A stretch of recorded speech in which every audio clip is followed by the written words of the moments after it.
बच्चे पिछले क्लास में हमने यूनिट एंड डायमेंशन खत्म कर दिया था। आज हम न्यू चैप्टर वेक्टर एनालिसिस के बारे में बताना चाहते हैं।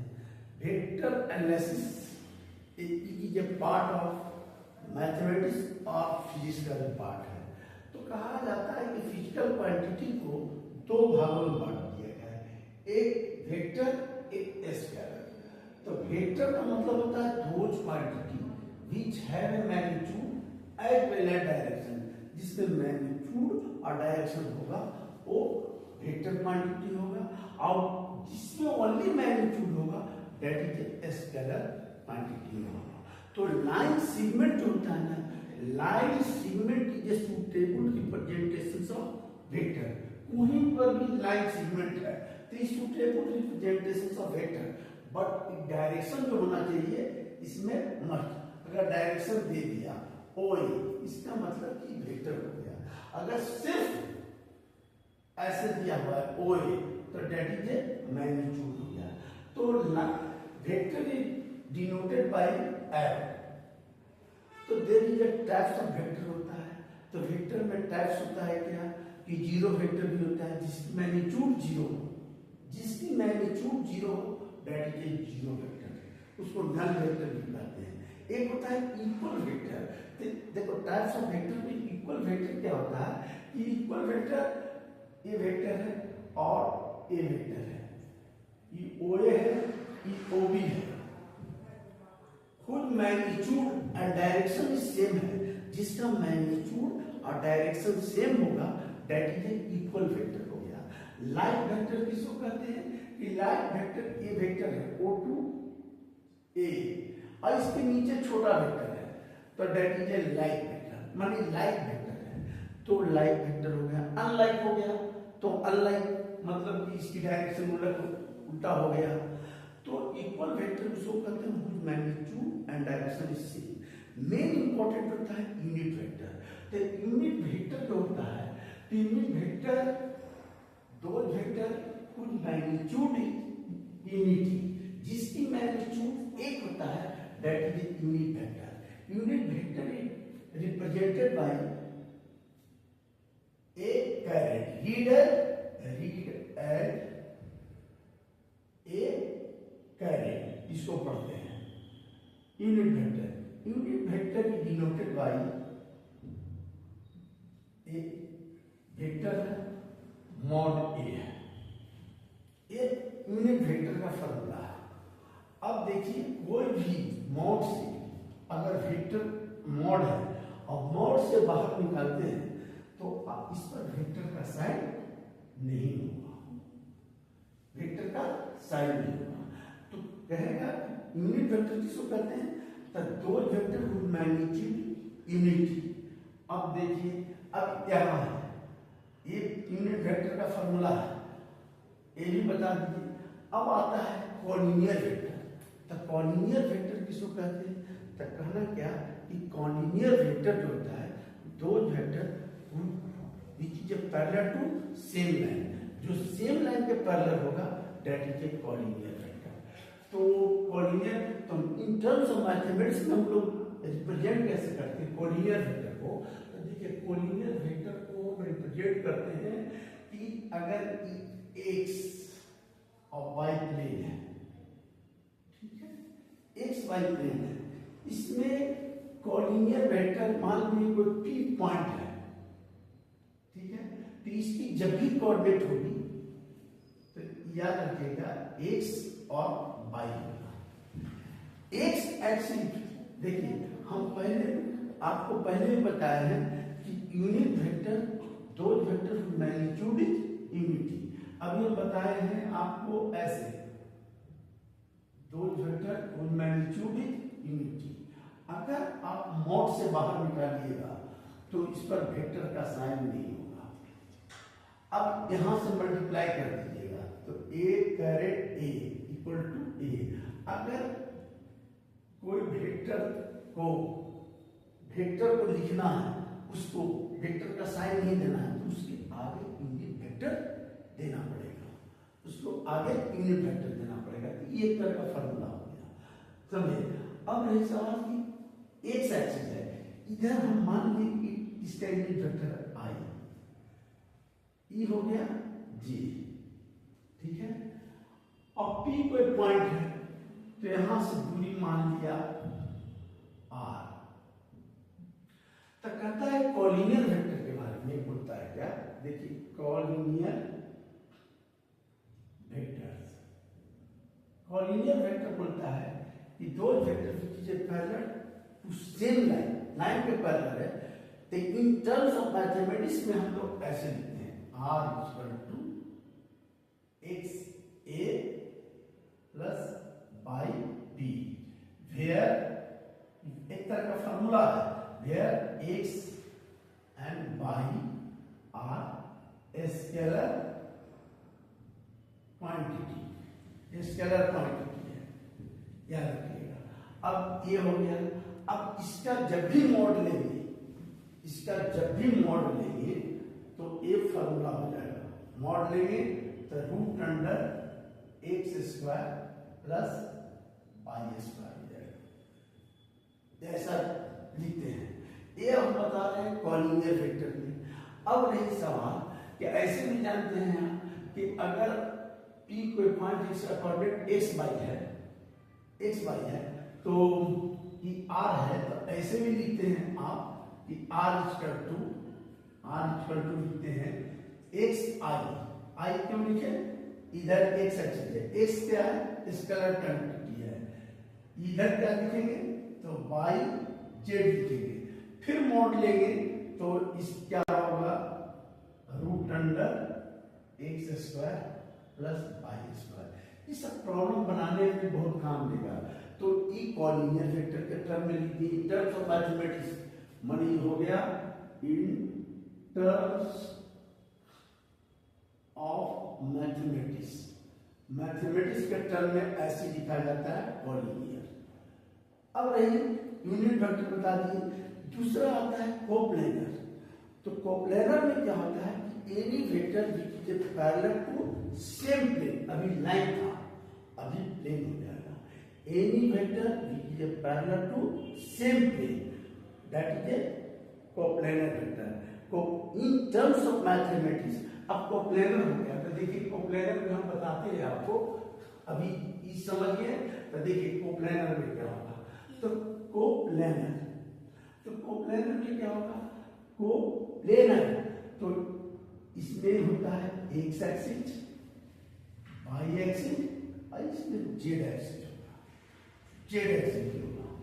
अब देखिए पी कोई पॉइंट है तो इसका कोऑर्डिनेट कितना होगा, अभी हम बताए थे एक्स वाई, इसका कोऑर्डिनेट होगा एक्स वाई जेड, इसका कोऑर्डिनेट होगा एक्स की ओर यूनिट वेक्टर क्या है आई, वाई की ओर जे और इसके तरफ ये।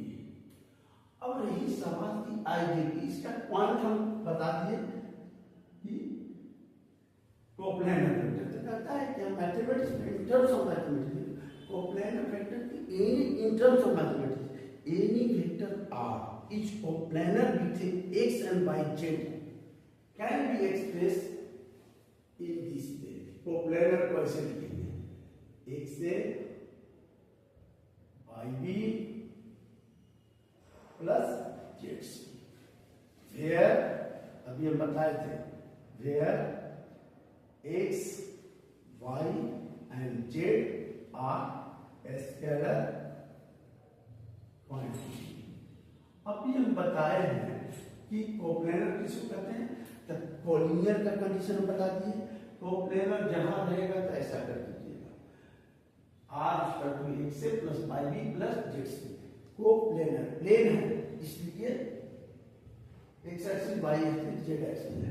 अब इसको मॉड लेंगे, तो मॉड लेंगे तो क्या हो जाएगा, सुनिए मॉड लेंगे तो उधर जैसे बताए थे उसी तरह हो जाएगा x square plus y square plus z square, ये इसका मैग्नीट्यूड निकल गया। अच्छा अब जानते हैं कि इसके बाहर मॉड से बाहर निकालेंगे तो वेक्टर का साइन नहीं होगा। अब क्या होगा, root under x square plus y square plus z square, square कर दोगी तो ये रूट हट जाएगा, तो ये कोप्लेनर का कंडीशन हो जाएगा। अब यहाँ पर एक चीज आपको बताते हैं जो आपको समझने के लिए याद रखिएगा। एक चीज और इसमें है क्या कि कोप्लेनर के केस में कि पी जे पॉइंट, मान लीजिए पी जे पॉइंट, उसका कोऑर्डिनेट हो गया एक्स वाई जेड। अगर if OP makes angle, OP makes angle theta with x axis के साथ थीटा बनाता है ओपी, तो देखिए यहाँ पर क्या होगा। तो हम यहाँ से परपेंडिकुलर गिरा दें, यहाँ से परपेंडिकुलर गिरा देंगे, जब पीएम हो गया, पीएम हो गया। अब यहाँ देखिए पीएम हो गया तो ई आर है, ई एक्स हो गया। देखिए ओएम कितना हो गया एक्स, ओपी कितना हो गया आर, आर हो गया। ये क्या हो गया पीएम कितना हो गया, पीएम वाई हो गया, ये वाई हो गया, ये एक्स हो गया। तो अगर if OP makes angle theta, if देखिए यहां पर, तो if OP makes angle theta with x axis, x axis के साथ थीटा बनाता है, एक्स एक्सिस के साथ थीटा बनाता है या अल्फा बनाता है, कुछ भी है, एक्स एक्सिस के साथ थीटा बनाता है। तो cos थीटा बराबर क्या होगा, देखिए cos थीटा बराबर होता है बेस बाय हाइपोटेन्यूज, तो बेस बाय हाइपोटेन्यूज, अच्छा। अब देखो तो बेस यहां पर कितना है OM, हाइपोटेन्यूज क्या है 90 डिग्री के सामने वाला हाइपोटेन्यूज कहलाता है यूपी। तो बेस हो गया x, तो एक्स वाई आर हो गया। तब cos थीटा बराबर, मान लीजिए थीटा नहीं लिखिए, आप नाम बदल दीजिए अल्फा, सबसे अच्छा। थीटा भी लिख सकते हैं, कोई दिक्कत नहीं है, लेकिन हम अल्फा लिख दे रहे हैं, अल्फा, टी अल्फा हो गया, ठीक है। तो x का वैल्यू तो x रख दिए, r का वैल्यू क्या निकल गया, कोप्लेनर के केस में r को निकाले, तो क्या हो गया r बराबर हो जाएगा root under x square plus y square plus z square. तो कॉस अल्फा निकाल दीजिए। अगर if OP makes angle theta with x axis के साथ बनाया, अगर यही angle OP makes with y axis के साथ अल्फा बीटा बनाता है, ठीक है, और जेड एक्सिस के साथ गामा बनाता है, तब क्या होगा। तो यहां पर एक करके हम बता दिए, सिमिलरली कर दीजिएगा, सिमिलरली देखिए cos बीटा बराबर क्या लिखिएगा, अल्फा बराबर लिखे थे एक्स आया था, बीटा बराबर क्या हो जाएगा वाई आएगा, तो क्या कीजिएगा वाई, और हर केस में हाइपोटेन्यूज जो होगा यही रहेगा, तो हाइपोटेन्यूज क्या plus y square plus z square यही आएगा। इसी तरह cos गामा में क्या हो जाएगा, cos गामा में हो जाएगा z by root under x square plus y square plus z square. ये हो गया cos alpha, cos beta, cos gamma. इसको बोला जाता है डायरेक्शन कोसाइन। सुन लीजिए, यहां पर लिख देते हैं cos alpha, cos beta and cos gamma are called direction cosine कहते हैं, डायरेक्शन कोसाइन कहते हैं। कभी कभी भरने के लिए देता है कि देखिए, कभी कभी भरने के लिए आपको देगा कि देखिए हम जाते हैं ऐसे cos square alpha plus cos square beta plus cos square gamma. तो देखो cos का वैल्यू इतना है, इसको स्क्वायर कीजिएगा तो रूट हट जाएगा, एक्स स्क्वायर आ जाएगा, इसको स्क्वायर कीजिएगा जोड़िएगा कि वाई स्क्वायर हो जाएगा, रूट हट जाएगा, जेड स्क्वायर है ये भी रूट हट जाएगा, तो नीचे एलसीएम में आ जाएगा x square y square z square, और ऊपर भी आ जाएगा x square plus y square plus z square. इसलिए x square plus y square plus z square दोनों कट गया तो 1। इसलिए डायरेक्शन कोसाइन में निकालने के लिए फॉर्मूला हो गया x बाई रूट अंडर इतना, और इसी तरह y का z का डायरेक्शन कोसाइन हो गया। अब आता है इसमें addition of vector. Addition of vector, तो वेक्टर बहुत सिंपल चीज है। देखिए ये ज्यादा हमने बताएंगे, आज थोड़ा बताएंगे। देखिए एडिशन ऑफ वेक्टर का मतलब क्या होता है, देखिए ये सब जानना चाहिए। एडिशन ऑफ वेक्टर आता है, एडिशन ऑफ वेक्टर, तो vector only depends upon the direction. अगर कोई वेक्टर ए है, ठीक है, कोई वेक्टर बी है, तो इसको ऐड करने के लिए क्या कीजिएगा, वेक्टर ए और वेक्टर बी, और इसका एडिशन जब भी होगा तो इसका डायरेक्शन इधर से होगा, तो ई ए प्लस बी होगा, याद रखिएगा। अगर इसका डायरेक्शन इधर कर दीजिएगा, अगर वेक्टर ए है और वेक्टर बी है और इसको नीचे ले आइएगा तो ये 0 हो जाएगा, ये गलत है। तो एडिशन ऑफ वेक्टर ये है। अब रही सवाल ये हो गया। अगर एक चीज याद रखिएगा, अगर वेक्टर ए इधर है, इसका डायरेक्शन इधर कर दिए तो माइनस हो जाएगा वेक्टर का। अच्छा, सब्ट्रैक्शन करने का है वेक्टर को, तो ऐसे कीजिएगा, जैसे ए वेक्टर है तो b प्लस ऊपर था, तो सब्ट्रैक्शन करने का है तो माइनस बी ऐसे कर दीजिएगा, लेकिन इसकी डायरेक्शन इधर से कर दीजिएगा, a प्लस में a माइनस बी हो जाएगा, a माइनस बी मैंने घटा दिए, समझे। अगर आपको मतलब इसका डायरेक्शन उल्टा कर दिया तो माइनस हो जाएगा कोई भी वेक्टर। अब इसमें आता है एडिशन ऑफ वेक्टर है, फिर आता है एक रिजोल्यूशन ऑफ वेक्टर, ईवी है, तो ईवी सीख लीजिए। रिजोल्यूशन ऑफ वेक्टर में क्या होता है, रिजोल्यूशन ऑफ वेक्टर, तो रिजोल्यूशन ऑफ वेक्टर्स में होता है क्या कि कोई वेक्टर है, ये वेक्टर है, ठीक है, एक्स एक्सिस है, वाई एक्सिस है, तो एक्स एक्सिस की ओर जो यूनिट वेक्टर होता है, पहले बताएं कि आई होता है, आई जे होता है, ये वेक्टर ए है, तो इसको रिजॉल्व कीजिएगा तो दिखाएगा, देखिए इधर रिजॉल्व करेंगे तो ये एक्स हो जाएगा, और इधर रिजॉल्व करेंगे तो ए वाई होगा। तो वेक्टर के एडिशन के रूल से क्या होगा, देखिए ये एडिशन से रूल से, मान लो ये वो ए है, बी है, तो ऐसे होगा, देखिए ये वाई है तो क्या हो गया, ए वाई। अच्छा, इधर आई है तो इधर क्या होना चाहिए, जे। तो रूल से क्या होगा, रूल से हम वेक्टर के नियम से बोले हैं कि A vector plus A B equal to O B, बोले हैं ऐसे, ए डायरेक्शन इक्वल टू इसका ए डायरेक्शन। अब देखिए ए बराबर क्या लिखिएगा, तो ए बराबर लिखिएगा आई क्यों लिखते हैं, हम बताएं यूनिट वेक्टर में कि अगर किसी को यूनिट वेक्टर मान वेक्टर नहीं लिखना है तो उसके आगे यूनिट वेक्टर लगा दिए, तो आई लगा दिए, ये हो गया एक्स।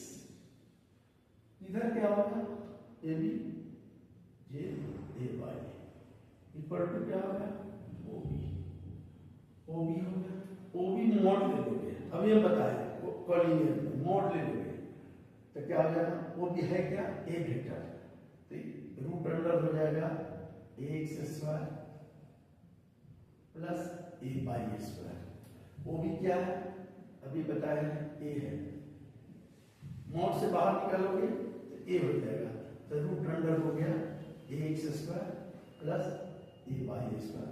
अब मान लो डायरेक्शन निकालना है, तो देखिए डायरेक्शन निकालना है तो सुन लीजिए, एंगल निकाला जाता है, तो डायरेक्शन निकालने के लिए एंगल, तो डायरेक्शन निकालने के लिए एंगल निकालना है, तो tan थीटा बराबर क्या होगा, tan थीटा बराबर हो जाएगा ए वाई बटा एक्स, ई थीटा इक्वल हो जाएगा tan inverse A by x, that is A direction, ये डायरेक्शन देता है। तो ये सब चीज आप पढ़ लीजिएगा, अगले क्लास में इससे रिलेटेड बहुत कुछ चीज है जो हम बताएंगे, समझे, इससे रिलेटेड और चीज है, बस अगले क्लास में हम जो बाकी है बताएंगे।